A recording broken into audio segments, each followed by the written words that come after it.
नमस्कार साथियों, मैं Sushil Kumar junior account assistant Indian railway आप सबका सुशील बटेसर यूट्यूब चैनल पर स्वागत करता हूं। आज के वीडियो में हम बात करेंगे ग्रुप डी का फॉर्म आपने गोरखपुर या एनईआर गोरखपुर से अप्लाई किया है तो आपकी कहाँ पोस्टिंग होगी, कितने डिवीजन है वहाँ, क्या कौन कौन सी वर्कशॉप है और कट ऑफ आपकी फाइनली क्या रहने वाली है 2025 में एक्सपेक्टेड कट ऑफ बताने वाला हूँ 2018 और 2019 के पूरा एनालाइज करने के बाद। तो यदि आप मेरे चैनल पर नए हो तो चैनल को सब्सक्राइब करें, जिसका एक फायदा तो यह है कि मैं अपने कम्युनिटी टैब पर डेली रेलवे के प्रीवियस ईयर के क्वेश्चन डालता हूं जो आपकी तैयारी में आपकी मदद करते हैं। इसके साथ साथ मैंने अपने चैनल पर चाहे वो ग्रुप डी हो चाहे एनटीपीसी हो सभी की जॉब प्रोफाइल, सभी जो भी जितनी भी जॉब है ग्रुप डी में है या फिर एनटीपीसी में, सभी की जॉब प्रोफाइल की वीडियो बनाकर मैंने अपने चैनल पर अपलोड कर रखी है, तो आप चैनल पर विजिट कर देख सकते हो। आज की वीडियो में हम जानेंगे नॉर्थ ईस्ट रेलवे गोरखपुर में आपकी कहाँ पोस्टिंग होगी और 2025 में क्या कट ऑफ रह सकती है, इसके बारे में हम डिटेल में जानेंगे। टोटल वैकेंसी की बात करूं तो 1370 इस बार वैकेंसी है, जिसमें जो मॉडर्न कोच फैक्ट्री रायबरेली है इसकी वैकेंसी अलग से आई है। आप यहाँ देख सकते हो टोटल 26 वैकेंसी जो रायबरेली में वर्कशॉप है उसकी अलग से वैकेंसी है। बाकी जो दो वर्कशॉप अलग रहेगी इनकी आपको बताऊंगा कि कहाँ कहाँ पोस्टिंग होती है, कौन कौन सी ये वर्कशॉप है, ये हम इस वीडियो में जानने वाले हैं। तो जब आप गोरखपुर से अप्लाई करने हो तो ये 16 आरआरबी दिए हुए हैं, इसमें आपको आरआरबी गोरखपुर चूज करना होगा। यहाँ से आपको फॉर्म भरना होगा, तब आप आरआरबी गोरखपुर के लिए अप्लाई कर पाओगे। अभी हम जानते हैं कि गोरखपुर में कितने डिवीजन और कितने वर्कशॉप है। पहले इंडिया के मैप में नजर डालो आप, ये वाला क्षेत्र रहता है जो लखनऊ से स्टार्ट हो जाता है उत्तर प्रदेश के, और ये बिहार का भी क्षेत्र इसमें आ जाता है। ये अनियार यानी नॉर्थ ईस्ट रेलवे, इसका जो आरआरसी का हेडक्वार्टर है वो गोरखपुर में ही है। और इसमें टोटल 3 डिवीजन और 3 वर्कशॉप रहने वाली है। इंडिया के मैप में आपने देख लिया तो और डिवीजन की में आपको पता चल गया कि 3 डिवीजन है और 3 वर्कशॉप है। ये कौन कौन से है अभी हम जानते हैं। तो ये वैकेंसी हम देख चुके हैं। अभी डिवीजन देखो आप, एक वाराणसी है, एक इज्जतनगर है, एक लखनऊ है। अब लखनऊ को लेके काफी लोगों को कंफ्यूजन हो गया कि लखनऊ एनआर यानी मैंने जो आरआरबी चंडीगढ़ या फिर आरआरसी दिल्ली के लिए जो वीडियो बनाई थी उसमें भी आपको बताया कि लखनऊ डिवीजन है एनआर में और लखनऊ डिवीजन एनईआर में भी है। तो लखनऊ में 2 डीआरएम ऑफिस है, एनईआर का भी है और एनआर का भी है। और जो कार्य क्षेत्र है, जो लखनऊ में 2 वर्कशॉप है, एक आलमबाग वर्कशॉप है, एक चारबाग वर्कशॉप है, तो दोनों वर्कशॉप एनआर में आती है। और जो चारबाग वर्कशॉप है उसमें मैं ऑलरेडी 1 साल वर्क किया है मैंने, तो मैं उसको डिटेल से भी जानता हूँ लखनऊ को कि उसमें 2 डीआरएम ऑफिस है। आपका जो मेन लखनऊ स्टेशन है उस पर भी 2 डिवीजन लगते हैं। एक जो प्लेटफॉर्म है, एक से शायद 13 प्लेटफॉर्म है वो एनआर के है, और उसके बाद 14 15 16 एनईआर के है। तो इस तरह से इनके प्लेटफॉर्म भी अलग अलग हैं। तो जो मोस्टली ज्यादा क्षेत्र है एनआर के पास है। और थोड़ा जैसे आरडीएसओ हो गया, एक आरडीएसओ लेब है वहाँ लखनऊ चारबाग वर्कशॉप के अंदर ही है आरडीएसओ। तो ये जो रेलवे में इक्विपमेंट लगते हैं उनकी टेस्टिंग वगैरह होती है, उनकी मेडिकल टेस्टिंग या उनकी स्ट्रेंथ टेस्टिंग, ये सब चीज़ होता है उसका, केमिकल टेस्टिंग वगैरह। तो ये आपके गोरखपुर के अंडर आती है और जो वर्कशॉप है वो एनआर के अंडर आती है। तो ये रेलवे का अलग अलग पार्टीशन यहाँ पर किया हुआ है। तो लखनऊ को लेके कंफ्यूज ना हो। लखनऊ में यदि आपको आरडीएसओ में जॉब चाहिए तो आप गोरखपुर से अप्लाई करें, या एनईआर के जो हेडक्वार्टर है उसमें आपको पोस्टिंग चाहिए तो आप एनईआर गोरखपुर से अप्लाई करें। अदरवाइज चारबाग और आलमबाग वर्कशॉप में आपको पोस्टिंग चाहिए तो एनआर से अप्लाई करें। बाकी वाराणसी और इज्जतनगर आपके 2 डिवीजन अलग रह गए, इनमें आपकी पोस्टिंग हो सकती है। तो 3 डिवीजन यहाँ आपको मैंने बता दिए। अब वर्कशॉप की बात करूं तो एक वर्कशॉप रायबरेली में मॉडर्न कोच फैक्ट्री है, उसकी तो अलग से वैकेंसी आई है, आप यहाँ देख सकते हो। मैकेनिकल की वर्कशॉप है मॉडर्न कोच फैक्ट्री, इसमें 26 पोस्ट इस बार टोटल आई है। फिर रह गई 2 वर्कशॉप, एक गोरखपुर में है एक इज्जतनगर में है। गोरखपुर में रेल मैकेनिकल वर्कशॉप गोरखपुर और फिर रेलवे वर्कशॉप इज्जतनगर, ये 2 वर्कशॉप है। इसमें आपकी जो ये पोस्ट दी हुई है असिस्टेंट वर्कशॉप मैकेनिकल वाली 65 पोस्ट, और उसके बाद टीएल एंड एसी की 21 पोस्ट, यानी लगभग ये टोटल 86 वैकेंसी बन गई। ये 86 वैकेंसी है जो आपकी इन्हीं 2 वर्कशॉप में पोस्टिंग होने वाली है, जो हमने यहाँ देखी गोरखपुर और इज्जतनगर में। तो क्योंकि इनकी अलग से कोई इलेक्ट्रिकल डिपार्टमेंट जो आपको यहाँ दिखाई दे रहा है, इलेक्ट्रिकल डिपार्टमेंट की कोई अलग से वर्कशॉप नहीं होती है। ये उसी एक मैकेनिकल वर्कशॉप का हिस्सा रहता है। उसमें एक डिपार्टमेंट होता है, इलेक्ट्रिकल डिपार्टमेंट। वहाँ इलेक्ट्रिकल वर्क होता है। जैसे टीएल का है तो टीएल में आपकी फिटिंग हो गई, स्विच वगैरह, फैन वगैरह हो गई। और एसी में आपके जो एसी रिप्लेसमेंट हो गया, फिटिंग हो गई, उसकी सर्विस वगैरह हो गई। इस तरह का कार्य होता है। जहाँ मैकेनिकल का कार्य पहले हो जाता है, उसके बाद इलेक्ट्रिकल का वर्क होता है, फिर फाइनल पास आउट वहाँ से हो जाता है, वेगन जो भी रहता है, वेगन तैयार होकर। तो इस तरह का कार्य एक ही वर्कशॉप में होता है। डिपार्टमेंट आपके अलग अलग रहते हैं। तो ये दो वर्कशॉप आपकी रहने वाली है, एक गोरखपुर में, एक इज्जतनगर में, और 3 डिवीजन रहने वाले हैं यहाँ पर। टोटल आपकी 5 जगह पोस्टिंग हो सकती है, 6 जगह, सॉरी, एक रायबरेली वाला भी रह गया। तो 3 डिवीजन, 3 वर्कशॉप में आपकी पोस्टिंग होगी। अभी हम कट ऑफ भी जानते हैं कि कट ऑफ क्या रहने वाली है। कट ऑफ में हम 2018 2019 को लेकर चलेंगे, उनका एनालाइज किया है। साथ साथ में जो अभी तक फॉर्म अप्लाई का डाटा आ रहा है, जिस तरह से पूरा मैं सही तो नहीं बता पाता कि अभी कितना डाटा एक्चुअली में आ रहा है, क्योंकि काफ़ी फेक भी निकल के आता है। जितना मुझे इंटरनल न्यूज़ है उसके अकॉर्डिंग मैंने एनालाइज किया है। अभी मैं उसको आपको बता भी नहीं पाता कि एक्चुअली में कितना फॉर्म वहाँ से अप्लाई हो रहे हैं। फिर भी मैं यहाँ कट ऑफ के माध्यम से आपको बताऊंगा कि कितने कट ऑफ आपकी जा सकती है। कि 2018 की बात करूँ मैं सबसे पहले, तो 2018 में टोटल वैकेंसी 62,000 थी। उसमें से 3,388 वैकेंसी थी आरआरसी गोरखपुर के पास। फिर 1,04,000 वैकेंसी आई 2019 में। उसमें 4,002 वैकेंसी थी आपके पास आरआरसी गोरखपुर के पास। तो यहाँ वैकेंसी में कोई ज्यादा फर्क नहीं पड़ा। 600 से 700 वैकेंसी इंक्रीज हुई थी, लगभग 614 के आसपास इंक्रीज हुई थी। मगर इस बार वैकेंसी 1,354 है। टोटल वैकेंसी 32,438 है, जिसमें से 1,354 आरआरसी गोरखपुर के पास है। तो एक तो ये डिफरेंस आप यहाँ देखोगे, 700 इंक्रीज हुई। फिर इस बार यानी 1/3 के आसपास वैकेंसी इस बार गोरखपुर के पास है।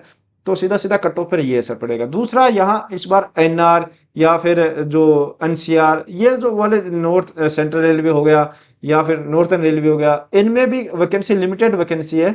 तो जो गोरखपुर के क्षेत्र के कैंडिडेट या अभ्यर्थी है, वो चाहेंगे कि हम अपनी होम पोस्टिंग को प्रेफरेंस में रखें, तो आरआरबी गोरखपुर से अप्लाई करेंगे। तो इस वजह से कट ऑफ के थोड़े इंक्रीज होने के आपके चांस रहते हैं। अभी कट ऑफ भी हम डिटेल में जान लेते हैं कि 2025 में आपकी क्या कट ऑफ रहेगी। सबसे पहले हम 2018 और 2019 का कंपैरिजन करोगे आप, तो देखोगे तो यूआर की यहाँ पर 73.9 थी, यानी लगभग 74, और फिर 69 हो गई थी। यानी यहाँ आप देख रहे हो 5 नंबर, यदि 700 वैकेंसी इंक्रीज हुई है, 614 के आसपास वैकेंसी इंक्रीज हुई थी, उसमें भी 5 नंबर का सीधा सीधा डिफरेंस आया था। 5 नंबर आपकी कट ऑफ डिक्रीज हो गई थी। फिर 60.92 से 54 हो गई थी। यहाँ भी 6 नंबर का डिक्रीज आप एससी कैटेगरी में देख रहे हो। और एसटी में 54.35 से 43 हो गई थी। तो यहाँ भी आप लगभग देख रहे हो कि 10 नंबर डिक्रीज हुई थी। यहाँ एसटी की कम रहने वाली है, इस बार भी कम रहने वाली है। इसका कारण यहाँ एसटी जो कैंडिडेट रहते हैं, वो यहाँ से, मतलब जो पर्टिकुलर क्षेत्र है वहाँ एसटी कैटेगरी के लोग बहुत कम है। इस वजह से यहाँ कट ऑफ हमेशा कम रहती है। ओबीसी की बात करूँ तो ओबीसी और जनरल की तो हमेशा यहाँ ठीक ठाक अबो एवरेज कह सकते हैं हम, अबो एवरेज ही रहती है। तो यहाँ देख रहे हो आप 69.27 है। और बाद में 64, 2019 में 64.49। यहाँ भी आपको 5 से 6 नंबर डिक्रीज देखने को मिल रहा है। ईडब्ल्यूएस 2018 में नहीं था, 2019 में पहली बार आया। और ईडब्ल्यूएस की कट ऑफ ये देखो 51.88, पहली बार इतनी जा रही है। इससे आइडिया लगा सकते हो कि जो जनरल और ओबीसी के कैंडिडेट है, उनकी कट ऑफ कितनी जा सकती है इस बार। और ईडब्ल्यूएस की कट ऑफ तो हाईएस्ट इंक्रीज होने वाली है। मैं अभी बताऊंगा आपको 2025 में कितनी जा सकती है। मेरे हिसाब से 20 से 25 नंबर तक इंक्रीज हो सकती है, क्योंकि 2019 में पहली बार ईडब्ल्यूएस आया था। बहुत कम लोगों के सर्टिफिकेट बने हुए थे। मगर अब जो सेंट्रल गवर्नमेंट की जो भी वैकेंसी आ रही है, जिनके रिजल्ट आ रहे हैं, हम देख रहे हैं कि जनरल के आसपास ईडब्ल्यूएस की कट ऑफ जा रही है। कोई माइनर सा डिफरेंस देखने को मिल रहा है।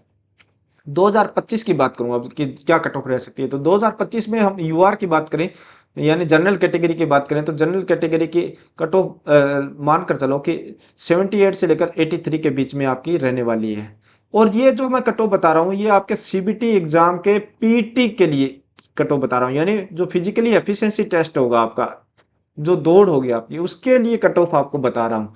और आफ्टर नॉर्मलाइजेशन ये कट ऑफ है, यानी नॉर्मलाइजेशन होने के बाद जो कट ऑफ निकलती है, यानी रो स्कोर पर नहीं, आफ्टर नॉर्मलाइजेशन जो भी आपके 2 से 3 नंबर या 5 नंबर 10 नंबर जितने भी इंक्रीज होते हैं, उसके बाद की यह कट ऑफ आपको बताने वाला हूँ। एसी कैटेगरी की बात करूँ तो एसी कैटेगरी की भी यहाँ इस बार आपको लगभग 65 से 70 के बीच में देखने को मिलेगी। एसटी की यहाँ डाउन रहती है। एसटी की लगभग मानकर चलो कि 58 से लेकर 63 के बीच में कट ऑफ रह सकती है।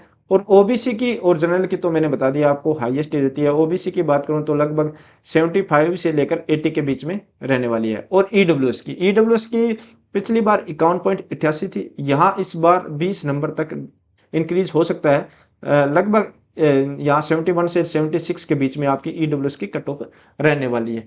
और जो ये कट ऑफ मैं आपको बता रहा हूँ, एक तो पहली बात तो ये पीटी के लिए है। जो फाइनल सिलेक्शन होता है वो पीटी में जैसे 8 गुना कैंडिडेट बुलाए जाते हैं, फाइनल सिलेक्शन होता है आपका मेडिकल और डीवी वाली कट ऑफ पर। तो उसमें 5 से 6 नंबर इंक्रीज आसानी से हो जाता है। जो ये कट ऑफ बताइए उसमें 5 से 6 नंबर इंक्रीज हो जाएगा जो फाइनल सिलेक्शन आपका करवाएगी। यानी जो पहली पीटी के लिए कट ऑफ निकल के आती है उसमें यदि किसी कैंडिडेट के 5 नंबर भी एक्स्ट्रा है तो अपने आप को सिक्योर समझ सकता है थोड़ा बहुत, मतलब कि थोड़ी अच्छी मेहनत करे, रनिंग वगैरह अच्छी उसकी है, पास कर लेता है। और मेडिकल स्टैंडर्ड अच्छा है, उसमें आपके मेडिकल स्टैंडर्ड डिपेंड करता है क्या है, कैटेगरी डिपेंड करती है क्या है, इस पर सभी चीजें ये देखी जाती है। और फिर 5 नंबर है तो लगभग आप मान सकते हो कि मैं इस रेस में हूँ और फाइनल सिलेक्शन मेरा हो सकता है। और 7-8 नंबर ज़्यादा है तो वो श्योर सिलेक्शन मान सकता है यदि वो रनिंग और मेडिकल पास कर लेता है तो ये मैंने पीटी के लिए कट ऑफ बताई। और ये एक्सपेक्टेड है, इसमें प्लस माइनस 3 से 4 नंबर हो सकता है। इसका कारण ये है कि अभी तक आपके फॉर्म अप्लाई हो रहे हैं। जैसे ही फॉर्म अप्लाई का डाटा आएगा कि कितने फॉर्म अप्लाई हुए उसके अकॉर्डिंग थोड़ा बहुत डाटा ऊपर नीचे हो जाता है, इसलिए मैं इसमें 3 से 4 नंबर ऊपर नीचे लेके चल रहा हूँ कि हो सकता है। बाकी गोरखपुर से इस बार कट ऑफ आपकी 80 के यूआर की बात करूँ तो 80 और 80 अबो मानकर चल सकता हूँ मैं, यानी लगभग रेड जोन में आता है। तो जो ये होम स्टेट है जिनका, यानी जिनका आरआरबी गोरखपुर के अंदर ही इनका होम प्लेस है, तो वो अप्लाई कर सकते हैं और अच्छे खासे नंबर लाकर वहां अपने घर के पास पोस्टिंग ले सकते हैं। तो हमने कट ऑफ जाना, डिवीजन जाने कहाँ कहाँ आपकी पोस्टिंग होगी, वर्कशॉप जानी। और अब बात रहेगी कि 14 की 14 पोस्ट में कौन सी पोस्ट अच्छी है, कौन सी के क्या फ़ायदे, क्या नुकसान है। इसके लिए मैंने एक सेपरेट वीडियो बनाई है, आपको इस वीडियो के डिस्क्रिप्शन में लिंक मिल जाएगा, जहाँ पर आप जाके देख सकते हो कि कौन सी हाई सैलरी वाली पोस्ट है, कौन सी फर्दर स्टडी के लिए अच्छी पोस्ट रहेगी, गर्ल्स के लिए कौन सी अच्छी रहेगी। तो यह वीडियो आप देख सकते हो। बाकी 8th पे कमीशन में ग्रुप डी की मिनिमम सैलरी क्या रहने वाली है, इस पर भी मैंने एक सेपरेट वीडियो बनाया है, आप यह वीडियो देख सकते हो। इसका लिंक भी आपको डिस्क्रिप्शन में मिल जाएगा, जिसमें आपको पता रहेगा कि ज्वाइनिंग के बाद हमारी क्या मिनिमम सैलरी रहने वाली है। और जो ऑलरेडी ज्वाइन किए हुए हैं ग्रुप डी में उनको आज की डेट में क्या सैलरी मिली है और 8th पे कमीशन के बाद कितना फर्क आएगा, यह सब इस वीडियो के अंदर बताया हुआ है। बाकी आपने कहीं से भी फॉर्म अप्लाई किया हो, सभी जो आरआरबी है सभी पे मैंने वीडियो अपलोड कर दी है। ग्रुप डी जो प्रोफाइल पोस्टिंग प्लेस के नाम से एक प्ले लिस्ट बनी हुई है, वहां पर जाकर आप जहां से भी अप्लाई किया आप उसके डिवीजन कहाँ है, कितने डिवीजन है, वर्कशॉप कितने हैं, और इंडिया के मैप में कहाँ आपकी पोस्टिंग होने वाली है, ये सब देख सकते हो। बाकी ग्रुप डी के इंडिविजुअली जॉब प्रोफाइल आप देखना चाहते हो तो ग्रुप डी जॉब प्रोफाइल के नाम से भी एक प्ले लिस्ट बनी हुई है, चैनल पर आप विजिट करोगे वहां देखोगे तो वहां उसमें आपकी 14 की 14 तरह के पोस्ट के बारे में डिटेल में बताया हुआ है कि कैरियर ग्रोथ कैसा है, उसमें कहाँ पोस्टिंग होगी आपकी, कितना इंसेंटिव मिलेगा, ओवर टाइम किस में मिलेगा, नाइट ड्यूटी किस में है, डे ड्यूटी किस में है, कितनी लीव वगैरह रहने वाली है, ये सब डिटेल में बताया है। तो ये वीडियो आप जाकर देख सकते हो उस प्लेलिस्ट पर, ग्रुप डी जो प्रोफाइल के नाम से प्लेलिस्ट है उस पर जाकर देख सकते हो। बाकी यह वीडियो आपको कैसी लगी, अच्छी लगी हो तो लाइक करें, दोस्तों के साथ शेयर करें। इसके अलावा मुझे टेलीग्राम या इंस्टाग्राम पर भी फॉलो कर सकते हो, जिसका लिंक मैंने डिस्क्रिप्शन में दे दिया है। वीडियो में अभी तक बने हो, चैनल को सब्सक्राइब नहीं किया तो चैनल को सब्सक्राइब करें। मिलते हैं नई जानकारी के साथ नई वीडियो में। धन्यवाद।